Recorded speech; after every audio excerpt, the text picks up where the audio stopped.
Yo, what up? What up? What up? What's good? What's good? Yo, about I'll say a good 15 minutes ago, New York City, and based on what I'm reading, the majority of the northeast region of the United States just experienced a 4.8 magnitude earthquake. And I felt it too. I literally felt it. I literally was in my room. Nah, that ain't normal. That ain't normal in the northeast. Nah, that's not an earthquake at all is not normal in the northeast United States. No, it's not. Mm-mm, nah, it's so it's so abnormal that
oh nah, I'm back.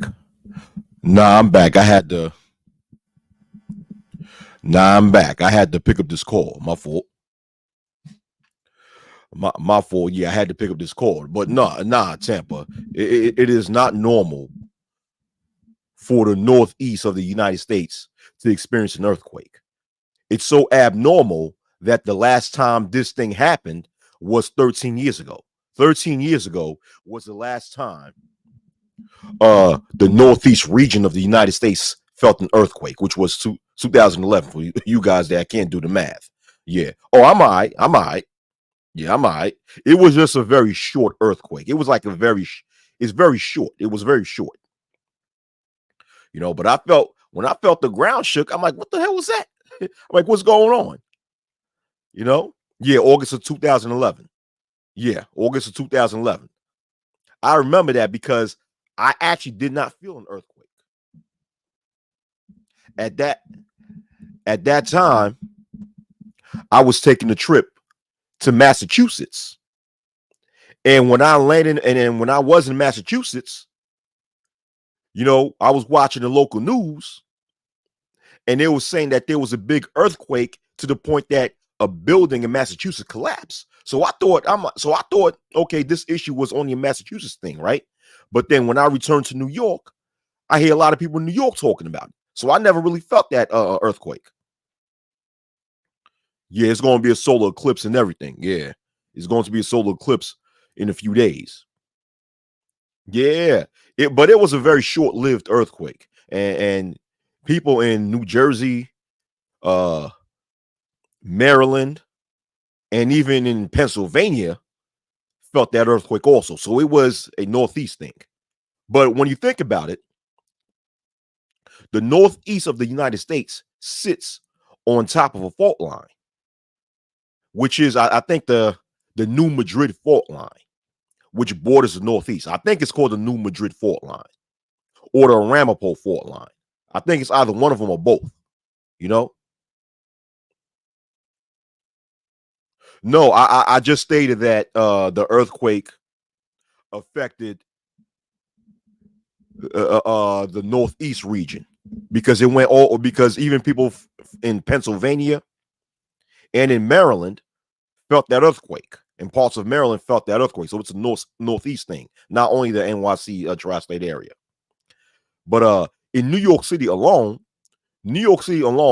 sits on top of a couple of different fault lines. And you never know when these fault lines start to rattle and shake. Anything could, anything could cause these fault lines to shake and thus an earthquake happens. Yeah. So dang. Nah, but I'm good now. We good now. Cause like I said, the shaking only happened for just a few seconds. It happened, I'll say, in my personal opinion, happened for about a good 10 to 15 seconds. No, I won't say 10 to 15. I'll say for 15 to 20 seconds, the shaking happens. The shaking happened. I thought, what I thought was that maybe someone, maybe there was some construction work outside, or maybe something, maybe somebody's driving I don't know, some some big heavy vehicle that that caused so much vibration on the ground that even I felt it. But I'm like, nah, there's no. I'm like, nah. In reality, there's no vehicle that powerful to cause my whole house to shake the way it did. So yeah, that was an earthquake. Yeah, earthquake happened. Yeah, but parts of Maryland, maybe not in the DMV area that you live in, but according to what I read, parts of Maryland felt that earthquake too. Maybe not your side of Maryland or not your side of the DMV area. I don't know. Yeah, but it didn't happen. But the New York City tri-state area was not the only part of the Northeast that felt the earthquake. You know, but yeah, it was a 4.8 magnitude earthquake that hit New York City. Yeah, and once again, like I said, the last time this happened was in 2011.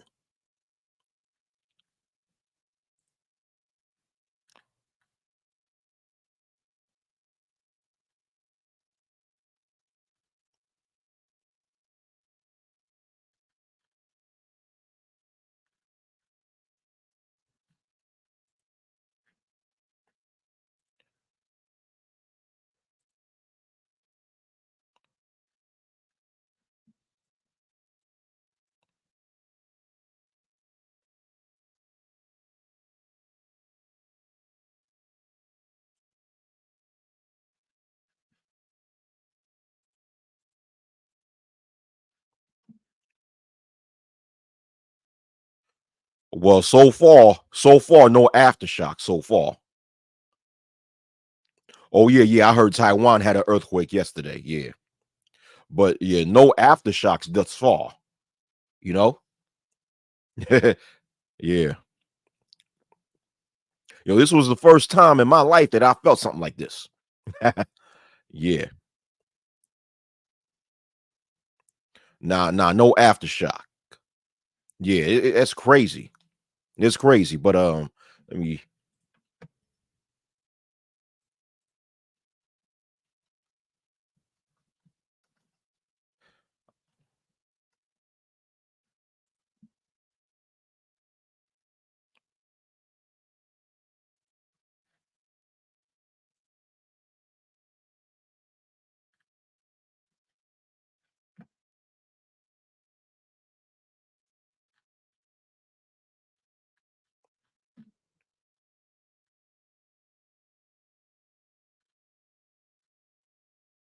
I'm silent because I want to show you guys something.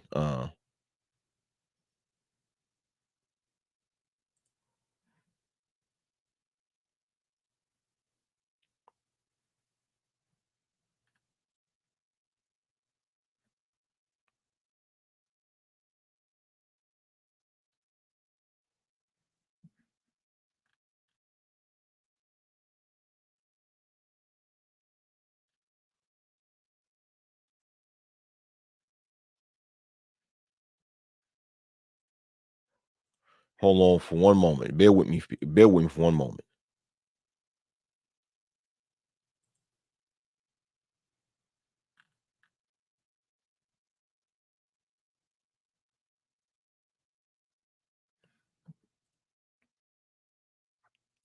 Oh yeah, yeah. You felt it in Philly, right? Yeah, I heard a lot of people in Philadelphia felt the earthquake also. But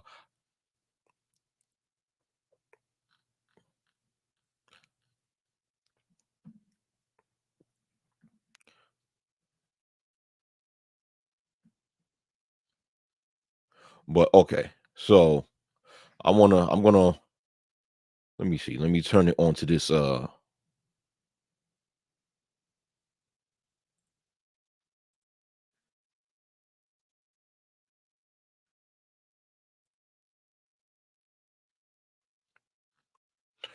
I'm on this website called core.verisk.com, and they speak and it lists some of the fault lines that exists in New York City. And you have let me make this a little bigger for you guys.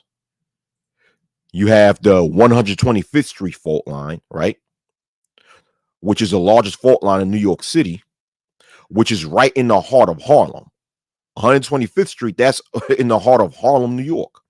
And you have the Dyckman Street fault line. Dyckman, located in Inwood, that's in the borough of Manhattan, located north of Harlem. The Masholu Parkway fault, north of both Dyckman Street fault and 125th Street fault. East River fault. The top portion of this fault runs parallel to the western side of Central Park. It then turns horizontally on 32nd Street all the way into the East River, where it stops just short of Brooklyn. Dobbs Ferry Fault. This fault is located outside of New York City in suburban Westchester. That's north of New York City. Yeah, Westchester County, where Yonkers is at. Yonkers, what's that? What's that other Mount Vernon? Those suburbs that's north of New York City, that's considered Westchester County.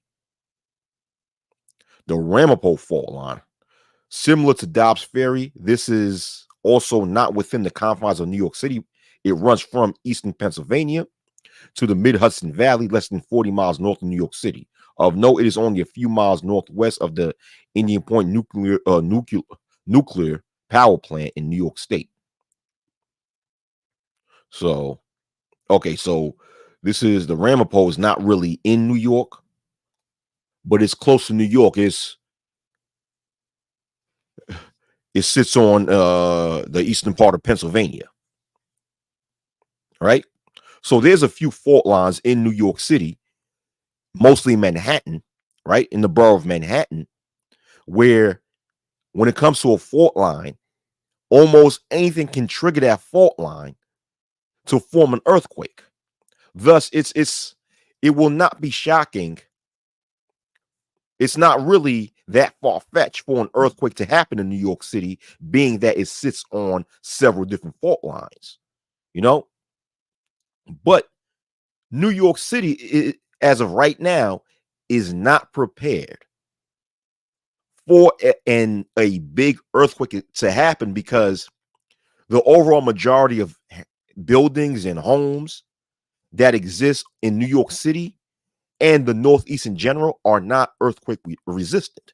It's not like in California where buildings and houses are built to be earthquake resistant, or built to actually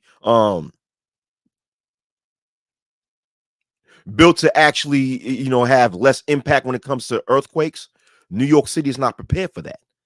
A lot of the buildings in New York City are damn near almost 200 years old and was never prepared for an earthquake. And in New York City, especially Manhattan, we have some very tall skyscrapers. All right. We have a lot of tall ass skyscrapers in New York City. So just imagine if a big earthquake happens in the city, and as overpopulated the city is, every day You know, because of the hustle and bustle in New York City, you have people traveling up and down New York City, especially in the borough of Manhattan, going to work, going home from work, you know. So just imagine earthquake happens during that time. Imagine, and not only that, of course, those of you guys who's aware when it comes to the formation of New York City, is that the boroughs in New York are connected by bridges, because the different boroughs in New York are basically islands of its own. Brooklyn and Queens is one island. The Bronx is another island. Manhattan is another island. Staten Island is another island, and they all connect through bridges. And these bridges that connect New York City together are due for an upgrade, right? They were like just like the buildings in New York, about like 200 years old, like 150, 200 years old, and was never built to be earthquake resistant, because at the time when these bridges were built, no one has ever anticipated or expected the earthquake to happen in New York City. So just imagine if a big earthquake happens and what happened to these bridges. If you would think the Baltimore bridge collapse was something big, actually it was, but just imagine how big it would be if a real big earthquake happened in New York City and these bridges start collapsing. Imagine how many people would die. It's fucking dangerous. I gotta get the hell out this city, man. I have to get the fuck out of this damn city. For real. Yeah, it's gonna be a bowl of noodles and shit.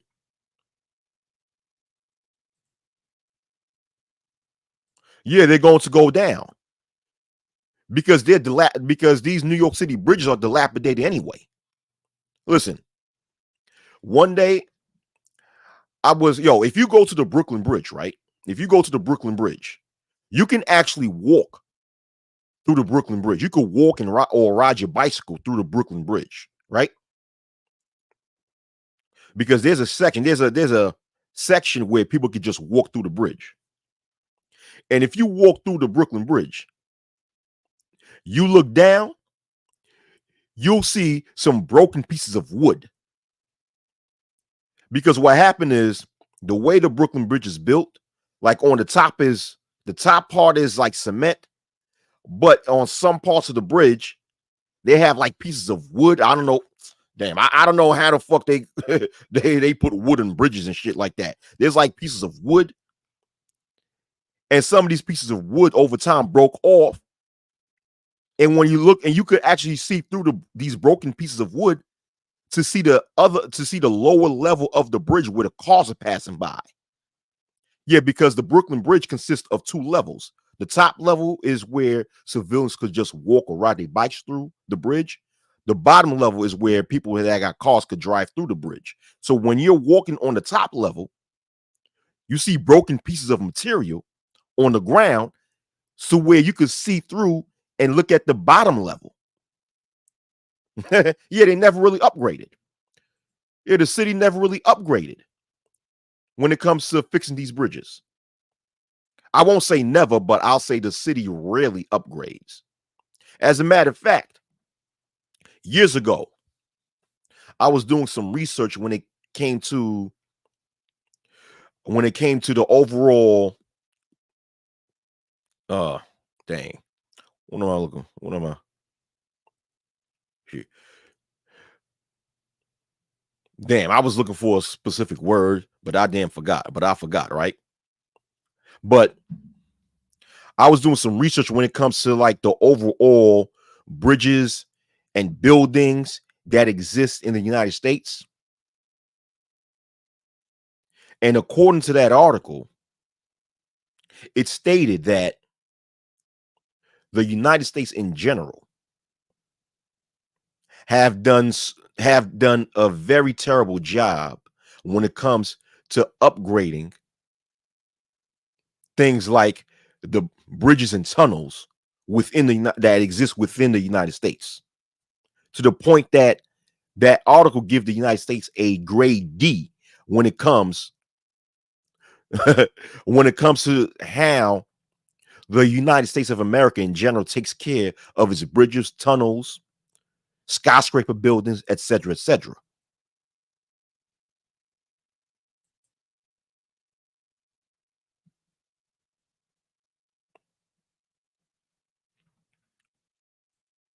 It is a stressful city. New York City is a stress. It can be. I'll say New York City can be a stressful city if you allow it to. But all major cities in the United States are stressful. All major cities. Why? Because it's overpopulated, not enough room. But like I said, it can be stressful if you allow it to stress you out. It's easy to say it's New York is stressful, but the key is if you allow the city to stress you out, it will.